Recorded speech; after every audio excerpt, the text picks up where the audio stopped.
She's always being silly with me. I'll tell you guys, it's a chance to, obviously in light of some of the fundraising and the GoFundMe's, and some, of course, are still underway. We have Corey So Fuggett's fundraiser.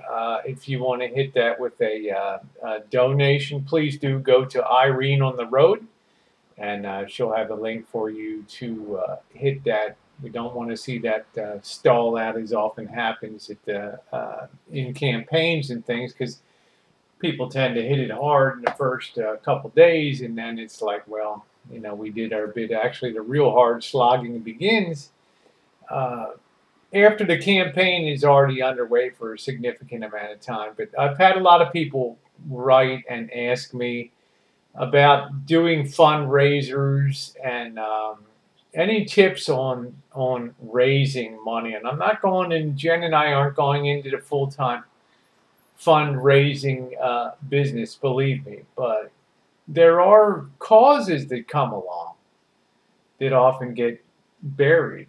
And you may think, well, some people aren't deserving, blah, blah, blah. Well, if somebody asks for help, our inclination is to reach out and take their hand and try to help. So we try not to make a lot of judgments on things, but to just give help when it's asked. So we wanted to talk a little bit today about some of the things that might help with more effective fundraising if you're part of a campaign. So I know Jen's interested in it. Jen has enjoyed being a part of some of these campaigns. She's been, at my side, often behind the scenes, uh, you know, contacting people and doing things to try to get people to help a little bit. So thought today would be a good idea to just give some of the things that might make for more effective fundraising, because I was asked, especially in light of the last couple of weeks or so. So I wanted to just put it encapsulated in a video. And the first thing that I want to tell you about it is, in my opinion, you have to be organized when you set about doing the fundraising. In my opinion, the worst thing you can do is just go hit that button to start a GoFundMe, and then expect people to hit that donation button. What do you think of that? What do you think about that, Mrs. Jan? Nothing's gonna happen. Yeah, not a lot's going to happen because you haven't done anything to tell the story. Okay, and that's the important thing. Just putting it up there and just writing a little blurb in the bottom of it is often going to be, well, it's rarely going to be sufficient probably to achieve your goal. So that's number one. Be organized and be able to tell a story, and a coherent, short, to the point story about why you need funding, what's happened, what you will do with the money, and what the accountability will be on that. See, for some things, it's obvious. If somebody's getting an RV because they need backup housing, well, everybody can see like the RV is there. There's the accountability factor to it. But if you just say I'm raising money toward a better life, it's very difficult because people want to have a specific idea. They want to be able to have goals elaborated on what you want to do. So that's number one. Be organized and establish what your goal is in a logical kind of way. The second thing I want to say is, although I recognize some people want surrogates to raise money for them, in point of fact, it makes it much harder. It's like a derivative sort of thing. You don't get the genuine article sitting there to be able to tell the story. You have to have it relayed by other people. So you kind of miss that what would you say, the two-way flow of communication. The story needs to come from the person itself. Now, this is for really effective fundraising. Now, I'm not saying you don't use surrogates if you want to, and some people have reasons to want to do that, and that's fine. I'm just saying it doesn't make the most effective fundraising, because you only have a one-way channel going in, and it's difficult to have you know, a lot of people have honest questions to be answered. For example, last night on Wayne's thing, people started to establish a comfort level after an hour or two with, well, it looks like Wayne's really going to carry through with what he said he's going to do, and his story sounds decent to me. So I'm going to step up and contribute, and it helps a lot to have that person Well, you sitting see there. that person there, and that person is actually in distress and actually exactly pinpointedly, you know, putting the stuff out there, and you can watch the facial expression, the gestures, the mimics, and everything. That by itself, not even the words, but all the expressions itself, all that contributed, added, is what will make people wanna give, wanna give. Yeah. It's very important. Number three is a lot of people will I don't want to sound greedy, but they make too modest a goal. You know, they're thinking of just the basic things, but they're not thinking about the other things that are required. You know, if you know, let's say Wayne, for example, had come on originally. He said I need $1,000 for gas and tires, but you know, then later sees that, geez, I needed light work, I needed other coach work on my rig, I need a place to park it in Panama City. You can't go back and you can't go back, you know, and say I just need to do a supplemental to raise money. You got to strike while the iron's hot. So you got to be smart about your money needs, and then raise that, because there's things that you won't even be thinking about that you should be thinking about that you're not going to at that moment, that are going to cost more money. So you want to make sure your well is kind of deep, because the worst thing that can happen is you raise a little bit of money or you raise your goal money, and then what happens? You chew through that, and then you don't achieve what you said you were going to achieve, and disappointment can set in as a result. So that's number three. Raise your target. Okay, raise your target. The fourth thing I want to talk about is accountability.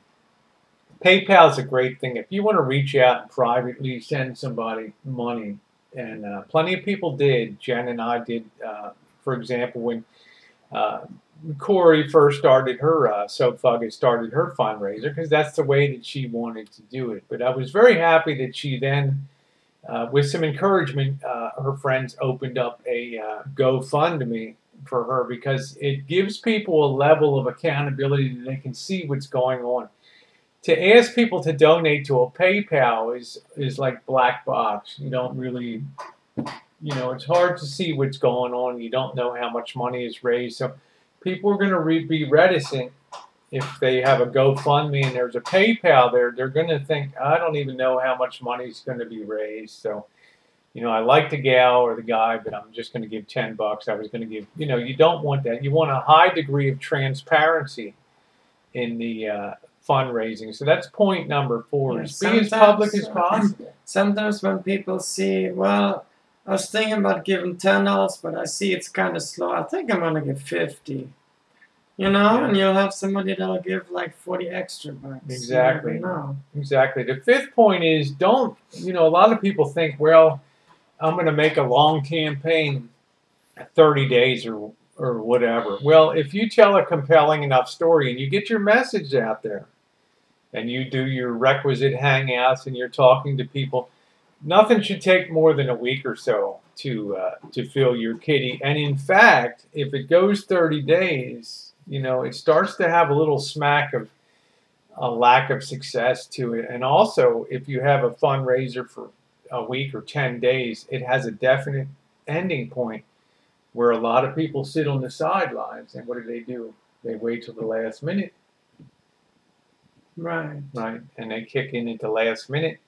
And because they know the show is going to close and they want to be a part of it. Well, a 30-day thing, you know, you're going to lose interest of people that want to donate. They're not going to trail it along that long. So actually, counterintuitively to what you think, sometimes the shorter fundraisers have much more power and much more punch to them in terms of getting the message out, getting it out once, getting it out successfully, and getting the results in. So consider having very short, targeted things with very high intensity marketing and promotion going on. So the last thing I want to talk about is being able to follow through with what you do, and by showing results.